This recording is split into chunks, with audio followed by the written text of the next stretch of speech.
अवाम ज़रूरी काम से ही बाहर निकले, कामारेड्डी पुलिस की अपील। रियासत तेलंगाना के कामारेड्डी ज़िला में इस कदर शदीद बारिश हो रही है जो साबिक में कभी नहीं देखी गई, इसलिए अवाम को मोहतात रहने का मशवरा दिया गया है। ज़िला एसपी राजेश चंद्र ने कहा कि जुमेरात के रोज़ भी शदीद बारिश रहने की वजह से अवाम सिर्फ इंतहाई ज़रूरी काम पड़ने पर ही बाहर निकले। इन्होंने मज़ीद कहा कि शदीद बारिश के बाद नेशनल हाईवे 44 को नुकसान पहुंचा है, जिसकी वजह से आमद-ओ-रफ्त सिर्फ 25% तक महदूद है। आइए देखते हैं ये रिपोर्ट। ऐसे ही अहम और खास खबरों के लिए हमारे चैनल को लाइक करें, सब्सक्राइब करें, शेयर भी जरूर करें। डिस्ट्रिक्ट टोल फ्री నెంబర్ కి లేదా 100 నెంబర్ కి డయల్ చేసి ఇన్ఫార్మ్ చేయాల్సిందిగా కోరుతా ఉన్నాం. రిగార్డింగ్ నేషనల్ హైవే 44 మనకి బైపాస్ రోడ్ కామారెడ్డి బైపాస్ దగ్గర రోడ్ డ్యామేజ్ అయింది. టువర్డ్స్ హైదరాబాద్ మొత్తంగా డ్యామేజ్ అయిపోయింది. సో దాన్ని రీస్టోర్ చేసే పరిస్థితి ఇప్పుడు లేదు.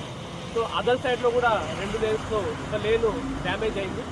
So only out of 4 lanes ఇప్పుడు ఒక లేన్లో మాత్రమే ట్రాఫిక్ వెళ్తూ ఉన్నది.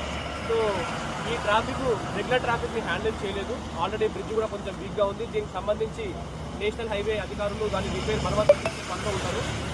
ప్రజలకు రిక్వెస్ట్ చేస్తూ ఉన్నాము, వాళ్ళు ఆల్టర్నేట్ రూట్ మేడ్చల్ దగ్గర నుంచి వాళ్ళు రూట్ డైవర్ట్ చేసుకుని కరీంనగర్ మీదుగా ఆర్మూర్కి స్టాండ్ మన టైంలో సేవ్ అవుతుంది. అండ్ ఇక్కడ రిస్క్ ఫ్యాక్టర్ కూడా తగ్గుతూ ఉంది. అండ్ సేమ్గా మనకు ఆర్మూర్ నుంచి డైవర్షన్ తీసుకొని వాళ్ళు హైదరాబాద్కి వెళ్ళాలంటే కరీంనగర్ మీదుగా వాళ్ళు మేడ్చల్కి వెళ్తే కూడా ఇక్కడ రోడ్ తగ్గి కొంచెం హెల్ప్ అయ్యే అవకాశం ఉంది. సో దీన్ని దృష్టిలో పెట్టుకొని ప్రజలు ఈ విపత్తు టైంలో అడ్మినిస్ట్రేటివ్ సహకరించవలసిందిగా కోరుతున్నాను. Thank you.